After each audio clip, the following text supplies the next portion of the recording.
There are over 17 million families in the UK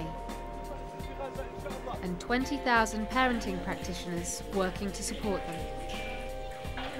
In this programme, we follow the stories of 4 of them as they go about their various jobs, forging links between school and community, providing a one-stop shop for parents, challenging traditional notions of home life, and running parent support groups.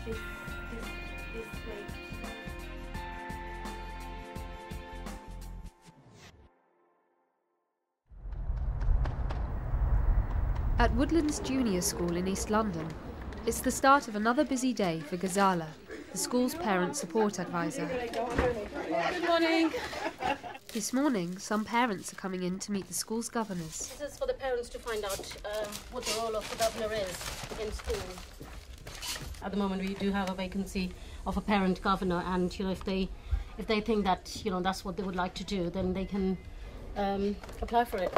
We are in quite a deprived area of the borough. We've got quite a high number of free school meals here. I think we're one of the highest in East London.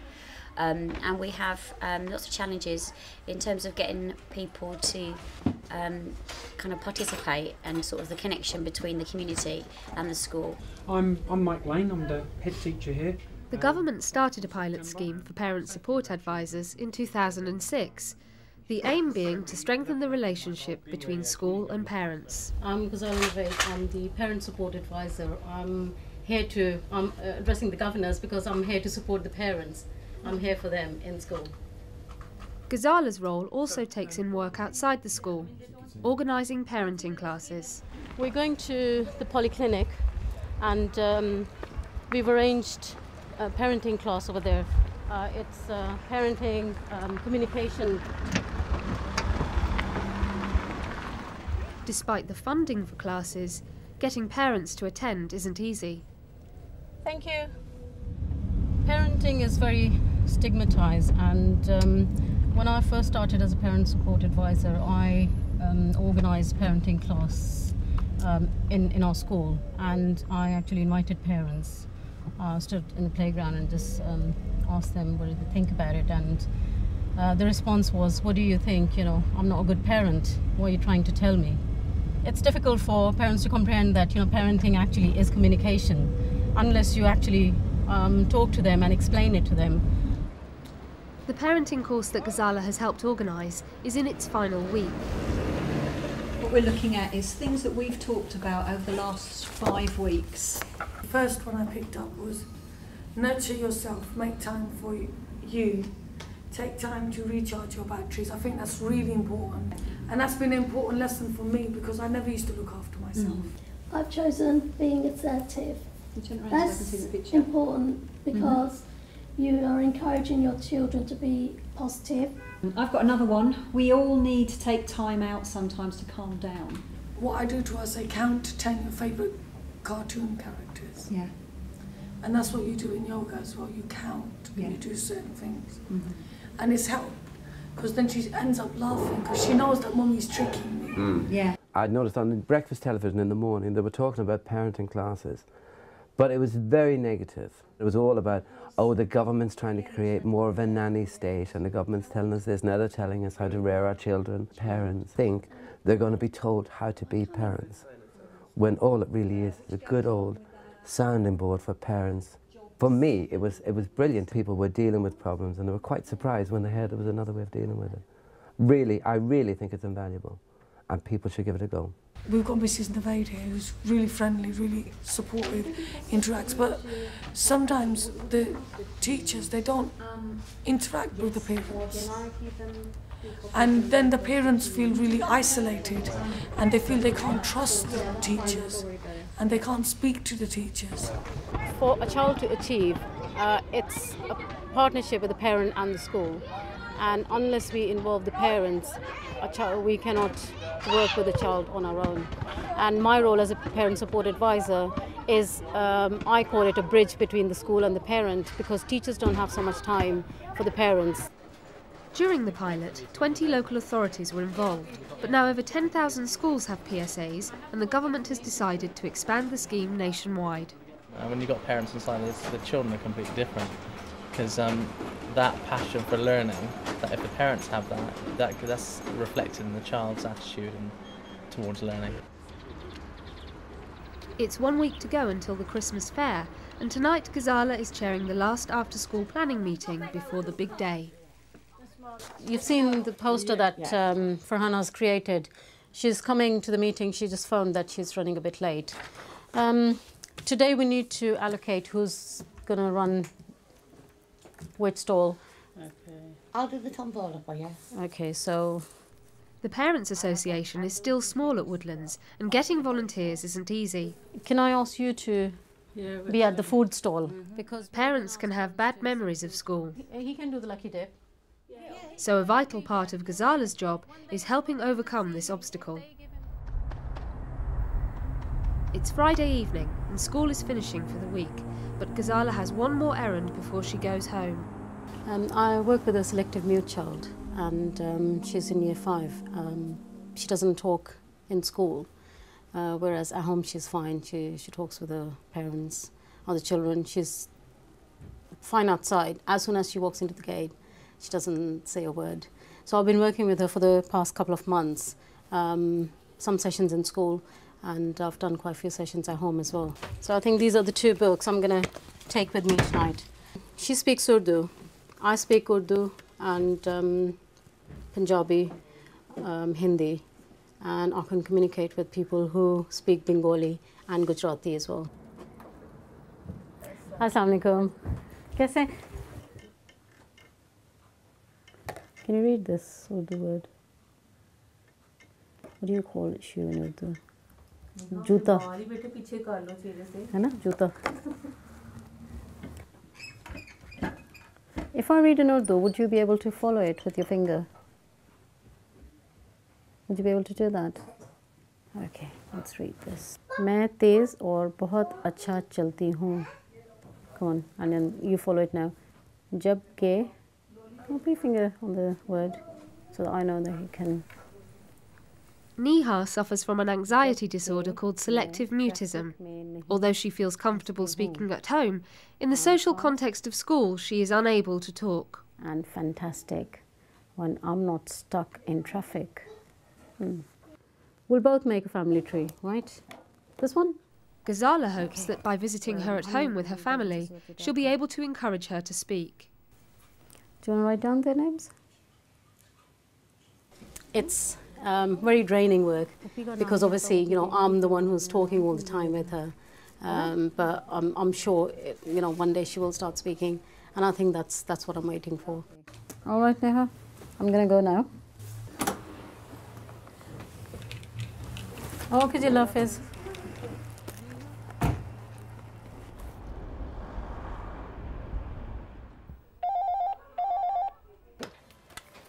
Good morning, Woodlands Junior School. Although the role is wide-ranging, much of the work primary school PSAs do is around behaviour and attendance. Today she's off to visit the home of a child who hasn't been coming to school. Yesterday I had a phone call from the parent saying that, you know, yes, we are home and would you like to come and see us? So I'm going there. I'm hoping to see the child as well. We've got 2 weeks Christmas holidays coming up, and they have got 2 weeks to, you know, take them abroad. There's no need to take time off during term time. So, you know, it's their choice. Hi, good afternoon. Just to let you know, I'm outside the house now, and I'll be, you know, if I see the parent, I'll be going in. If not, then I'll come straight back to school. Okay then, see you then. Bye. Okay, that's it. Because sometimes if I do need help, just in case of an angry parent, then the school knows that I'm here. I can just, you know, give them a ring again and they can send some help. Okay?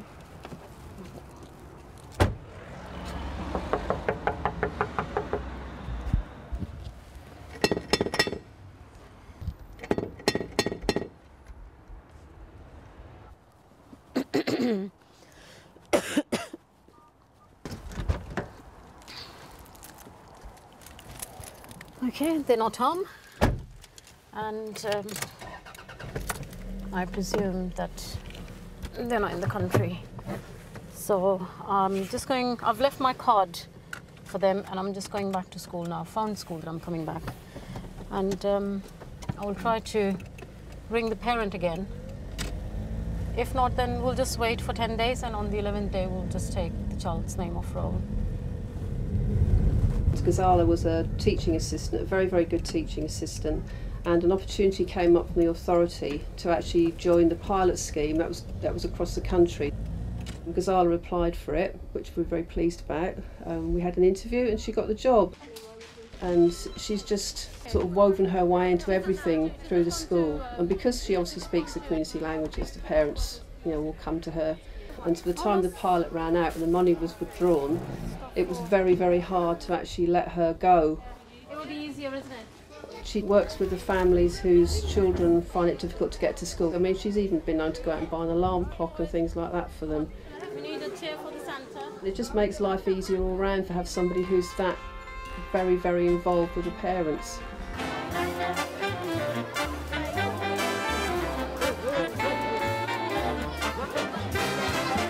If it wasn't for this island of aid, then a lot of these kind of activities wouldn't take place. Hello. It's £1 a strip. That's it? Yeah. Can I have 2 strips then? Yeah, sure. She wants to be fair. Yeah. That's good to be fair. Yeah. Have you been fair to your kids? I have, look. You bought 2? I bought 2. How many kids have you got? 3. Have you been fair? Yes. My own kids, they just laugh at me that, God, you love school so much. But I think where there's passion, you have to love your job. And I think this PSA role is so much me. In the morning, I'm just so vibrant, so happy to come to school. But the thing is, at the end of the day, it's really rewarding. The head really supports me, the school staff, and it's really exciting working in this environment. It's just like a family. It's a great school.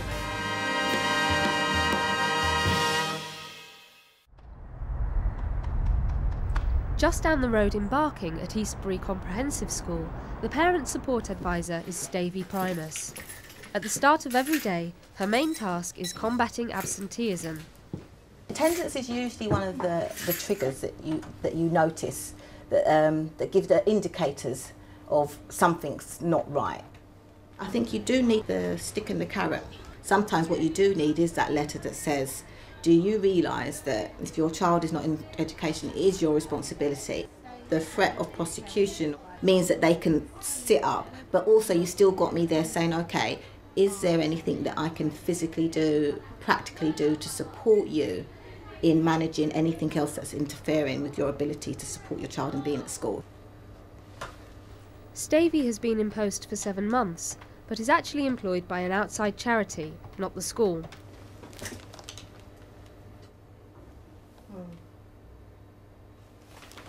I managed to call myself a caller back.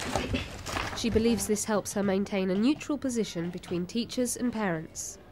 Teachers are very good at communicating with parents, but they have a lot of other things to do as well. So they may just let me know that this child is having some issues around settling in, and if there's anything that I can do to assist in getting communication to parents, and vice versa. There may be issues that are happening with the child outside of school. So having a parent have a key name of somebody who they can come into and have a hotline to, basically, to say, look, there's been some major changes in the family, you might notice a slight change in my child's behaviour, if you could just keep an eye out. So it means that I can just hotline everybody and say, look, this is briefly what's happening in that family. So, the child might be tearful, they might not be concentrating very well because they're worried about a sick parent. So it's just really sort of trying to bridge the gap between what's happening out there for the child in the home and in the community with school, because they do impact each other.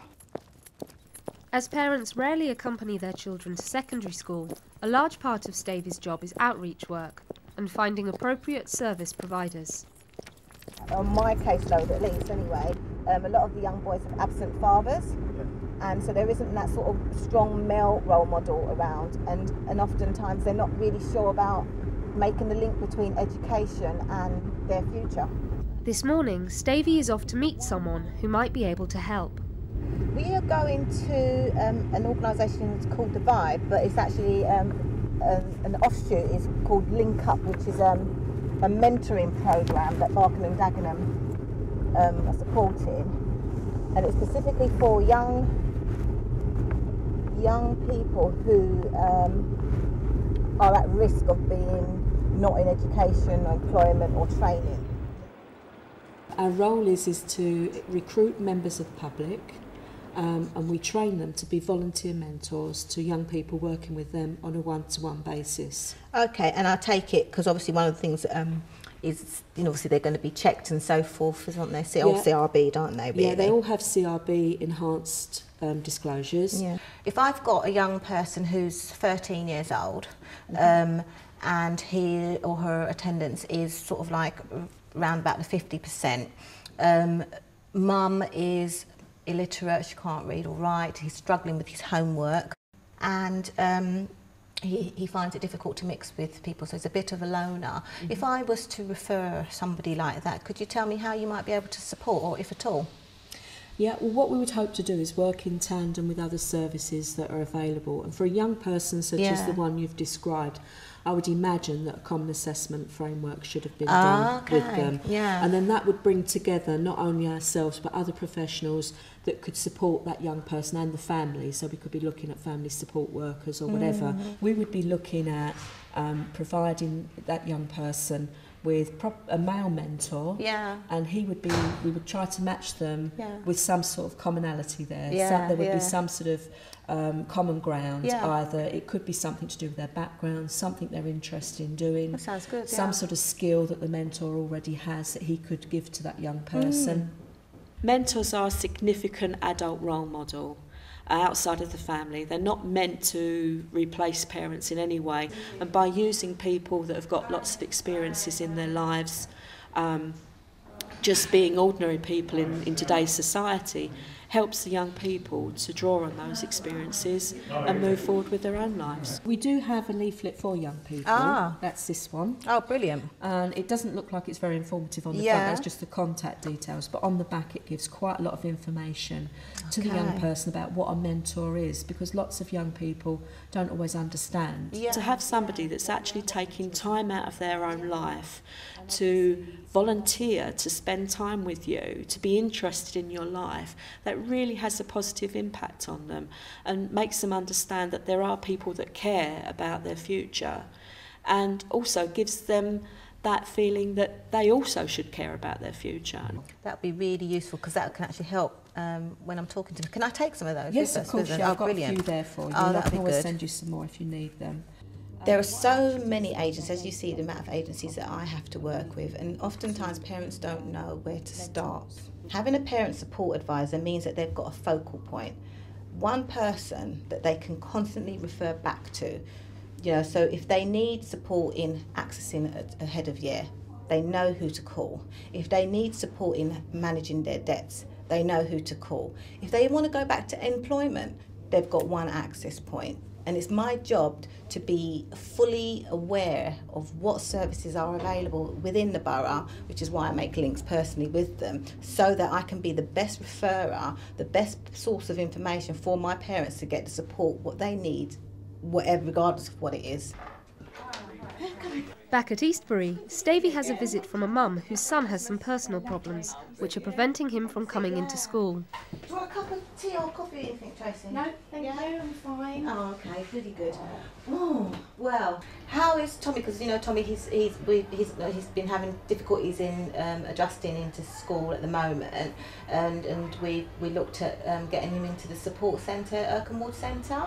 And how did that go? Because I know you had an interview with them on Friday. Yep. It went fine. Yeah. They showed Tommy around the school. Oh, good.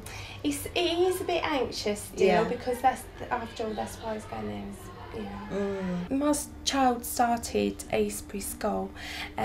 He settled in fine for 3 weeks, but then he became really nervous and anxious. He had a little bullying trouble. In the beginning, it was. We thought it was just an issue that he had around bullying, and the head of year spoke to them. Both parents were met. All the families met together with the head of year, and everybody thought it was sorted. I was introduced to Stevie, and she's been a great support. She's helped us along the way of finding different structures in the school of how we could support Tommy. But when Tommy was now getting ready to come back into school, every time he was coming towards the gate, he'd start getting anxious, start shaking and things like this. However, he does realise that eventually he will come back here, which he wants. You know that. He says that inside, doesn't he? I want to be with my friends. I want to be back at school, but it's just finding that confidence again and overcoming his anxieties. So is he your cheeky little chappy back, or? Well, yes, he does. More than cheeky, but it's just that he's just got all these feelings trapped inside, and hopefully we'll overcome this step by step.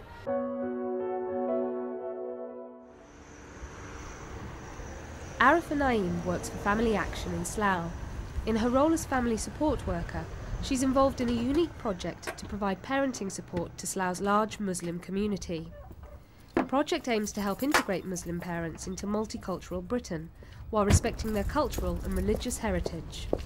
A lot of families that I'm working with at the moment, it's from Pakistan, India, Bangladesh, and culturally, like they are allowed to hit the children because this is how their parents brought them up. Shouting, screaming is very normal in the house, and they think it's acceptable.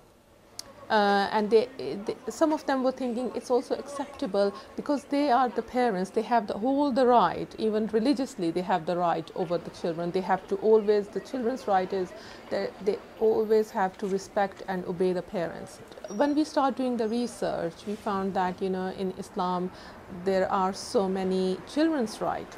You know, it's the equal. The parents have to respect the children has to respect the parents. But I think the parents were missing the children's right part, which we just bring up in Islamic values. With her current group, working with Muslim parents, Arifa explores this issue by combining Islamic values with Family Links nurturing program. Family Links program is based on 4 constructs, which is positive discipline, appropriate expectations, empathy, and self-awareness and self-confidence. When I start working with Muslim community, the Islamic values comes up. So mainly the program is the same, and we don't have to change anything in the program. Arifa co-runs the Muslim parents group with Zaida Ishfaq. Each week they meet up to share feedback on the last meeting and prepare for the next one. So what do you think, how did the last week went, the sex education one? I think it was really good because women were really benefiting from it. Most of them didn't know that, you know, in Islam, how important it is to give your children the sex education. What do you think about it? I think lots of them, they were quite happy when they heard that even Islam, you know, doesn't oppress all this. It talks openly about sex. And then when we gave the Quranic ayahs, they felt relief, and they said that they learned a lot. And they're quite pleased that it goes hand in hand with their values. The local mosque is fully behind the Muslim parents group and even provides the venue for their meetings. A lot of women who are coming here, they won't be able to come in at any other community centre. My name is Madia. I'm married. I have 5 children. I feel more secure there, and obviously it's a holy place where everybody comes to do their prayers. I mean, my husband didn't have any objection coming there because it was in the mosque. Maybe if it were elsewhere, he would have thought about it twice. Arifa has been working for Family Action in Slough for the past 4 years. In Pakistan, I was working as a community worker there, and when I came to this country after I got married 10 years ago, I just want to do a community work because as an Asian person myself, coming from that background, I thought I understand much more. I had the deeper understanding that what's happening in the grassroots level in the family. Next week is about problem solving and negotiating behavior to ignore. It's week 9. I think after welcome, we will let them choose whichever game they want to play. Interactive games are used as a warm-up tool, but the group's real strength is that it's conducted almost entirely in Urdu. You can ask one of your favorite memories. मेरा college life काफ़ी अच्छी गुजर गई है और उसके बाद जब मैंने बच्चों के साथ चावे नर्सरी में काम करती थी 5 साल मैंने वहाँ काम किया है which was a really good time and अब घर में जब मैं अपने बच्चों के साथ होती थी it's a totally different life. It's wonderful to hear other people's problems as well, and then you feel you're not in the separate boat, you're all in the same boat. नहीं जाए मेरा पेट दर्द कर रहा है. Stop making such a fuss. मुझे जाना है, आपको पता है मुझे ट्रेन पकड़नी है, जाना तो है फिर भी. With our experience, we learned that people pick up the things very quickly through role play. नहीं जाए मेरी टमी हर्ट हो रही है. अच्छा चले मैं आपको कटल लेती हूँ, तो मैं जब तक वापस आती हूँ फिर मैं भी आपको मिस करूँगी. मैं भी आपको मिस करूँगी. If I explain briefly about problem solving and how the decision making and negotiating link together, and then we can and you can bring the Islamic point of view from it.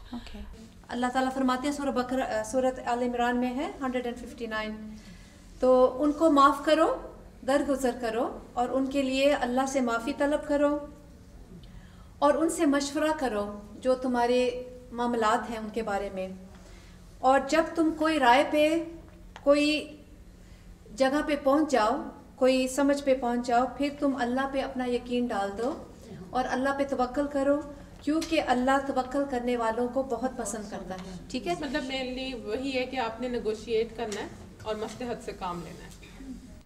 To illustrate how to avoid family arguments through negotiation, Arifa uses everyday examples from the women's lives.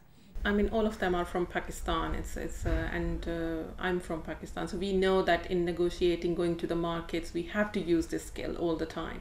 And when we give this example in the group, they quickly understand what the negotiating means. Otherwise, they were struggling to understand how we can do that. It's not like the father, he just gives the orders and that's it. So father has to negotiate with the children, understand their views, compromise. So you have a relationship, you know, love and companionship, affection. अपना person जो आपके right hand पे है, उसको आप हग करें, ठीक है?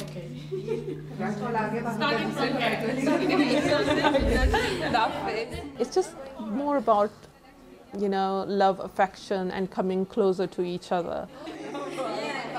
Through Family Links program, we just tell them that, you know, by understanding feelings of your children, you can develop better relationship not just with your children but with the whole family. And there are different strategies to use to make children to understand your point of view instead of just shouting, screaming and hitting. With the penultimate week of the group over, the signs are that it's making a real difference to the community. It's really good. It's made me open up a lot more. I've learnt a lot from it. It's built up my confidence. I mean, I wouldn't have spoken up before, but I've learned how to do that. On the first day when the woman is coming, and on the 10th day, they are totally a different person. They are more confident, their life is changing, they start looking after themselves, and they start applying the strategies and tools of nurturing program. There's lots of things I've learnt. Now I'm looking at the child's point of view, thinking before I say anything what the child will feel, using the correct words, giving them more time, obviously. In Islam, it's all talk about to be kind, to look after each other, and to be responsible, to behave like a responsible parent. And basically sometimes it's some of the families I worked with previously, they were quite confused between culture and religion. And this is just to clear that confusion, that most of the things that we do is cultural, it's not religious. Because religion is telling you to be kind with your children.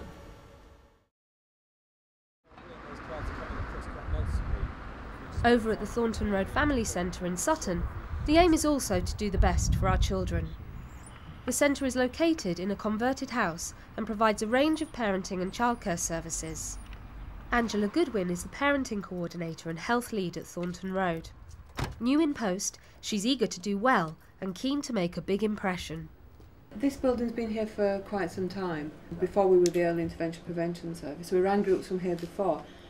But this is very much about being in the centre, the hub of the community. The Thornton Road Centre is home to the Early Intervention and Prevention Service, a collaboration between local children's centres, social services and schools. We've only been running for 18 months, so there's a lot going on. And kind of continually evolving. We're lucky because we've got such a wealth of different experiences in the team with play therapists, family therapists, early years practitioners, family support workers, social workers.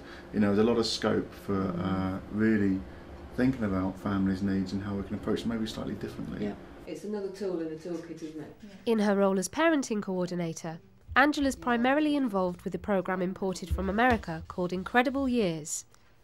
This programme is designed for families with children up to the age of 8 or 9. It's all about empowering parents to be more confident and involves lots of work around play, listening and empathy. The parenting program is not just about some message that the people that are on it are somehow struggling with their parenting. It can also be about people are choosing to come on that because they want to get even better at their parenting. When you first have one child, you know, when you have your first child, you need come here, sit on mommy's lap. Good boy. The first one, you need just to adjust with, start to have a child in your life and be a parent for the first time, and you don't know what you're doing. You know? You just do whatever you can and as best as you can. Calm down, darling. Calm down. And it's hard, but then you get the second one, and that's when things go really, really difficult. Elsa is mum to 3-year-old Gabriel and baby Lucas. Her health visitor noticed that she was struggling to cope at home and referred her to Angela's group at a local children's centre. The group runs for 12 weeks and is nearing its end. We're doing time out. Time out is an effective way for children to stay calm, to calm down, but we leave it till the end so that we can undertake all the work around the parent, the praise. So we've got the foundations of the group. Hi, Lauren, how are you? Hi. How's everyone? Okay. Yeah, Sunday was really, really difficult, and it just tested me to my limits. With I used the ignoring because he was whinging and just not, just been really, really difficult and not giving in because that's the way he is too. He's very persistent little boy, and so he will go to, to the limit of the situation to get what he wants. You said you were ignoring when he was whining. Yeah. Can you remember the situation? The cup where he drinks milk, he wanted on the floor. Just on the floor, but I told him no because it's going to spill and put it on the table, and he was keeping bringing it and put it on the floor, and he was really stubborn and just doing his way, going. And I put it back on the table and I said, now stays here, that's it, and I just turned my back on him. Brilliant. And then he came back to pick it up, and I said, if you pick it up, I'm going to put you in timeout for 3 minutes. And he just stopped and he cried and then whinged for the whole afternoon. What did you do? I ignore him the whole afternoon. I'm getting better with ignoring. Before, I would ignore, but inside me I would feel myself. I was bubbling. Yeah. And they're feeling the tension. You remember how you are behaving. You remember we talked about ignoring, no eye contact, no verbal contact, calm posture. Yeah. If any of those aren't there, then he'll pick that up. So if you're tense, he'll pick that up. So it's about doing all that. I didn't know that other people had the same problems that were like mine, So when we met and we realized that we had children exactly the same age, and we were going through almost exactly the same problems, so you kind of like you kind of realize that it's just a phase. It's just something that happens to all children when they are this age. Lauren reads to the group from her homework on the past week's events. Not getting dressed in the morning has been quite an issue. Not sure if Callum's a little bit poorly. Last couple of days he's been very whiny, very irritable, very frustrated with himself. pushing my patients quite a lot, just screaming at me either for no reason or because he wanted something. I was sort of trying so hard to sort of bring myself down, and not get too cross with him. But so I got myself dressed, got Ryan dressed. We had our coats on, and he still hadn't had his shoes on after a lot of fighting.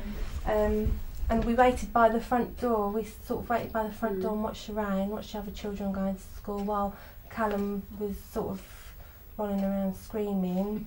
And then he eventually said to me, "Mummy, I need your help." And so I said, "Oh, okay then." And then I helped him put his shoes on and praised him, got in the car and then... That's lovely. So he was able to actually say to you, "I need your help." He was able to... Yeah. And because we like to praise the parents a lot during the group, so we have orange flavoured Kit Kats and plain Kit Kats. If they've done something really good, they'll get an orange one. Thank you. We've put our weight on this group, don't we? We do lots about praising for the parents, how they feel. Some parents have never been praised.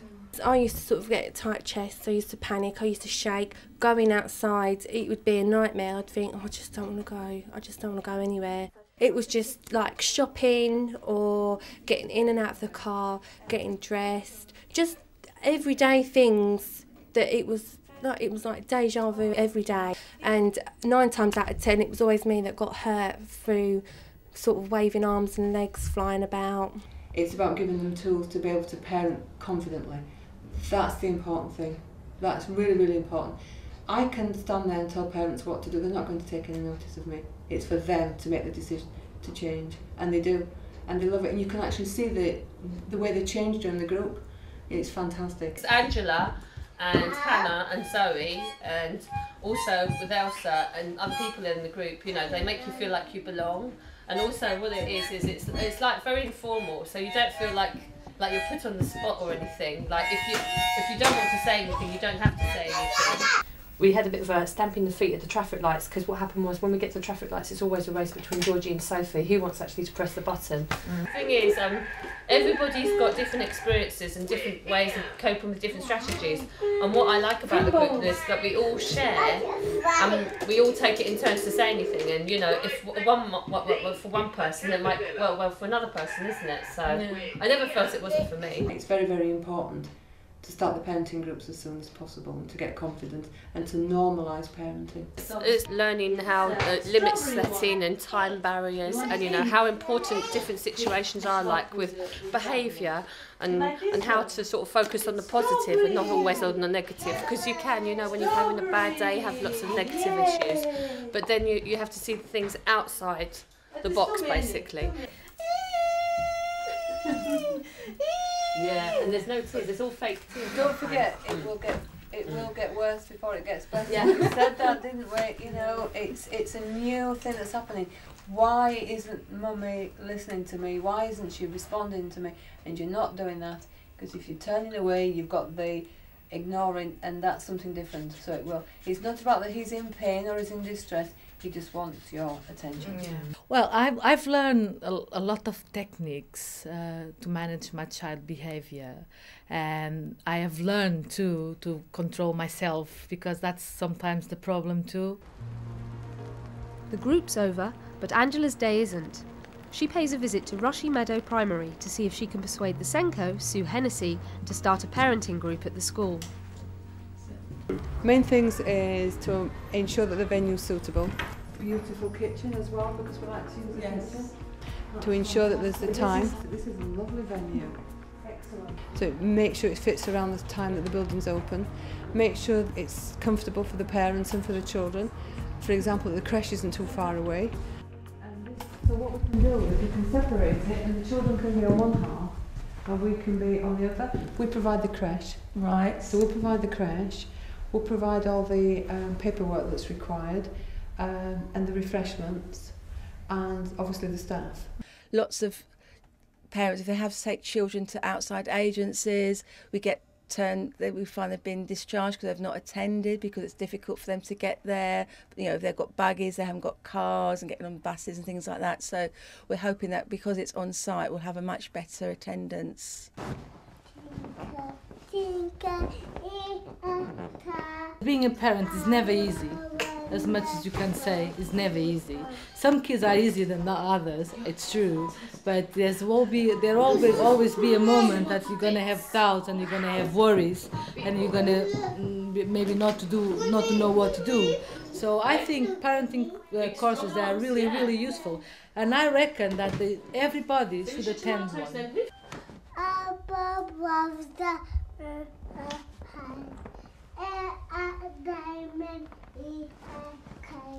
Tinkle, tinkle.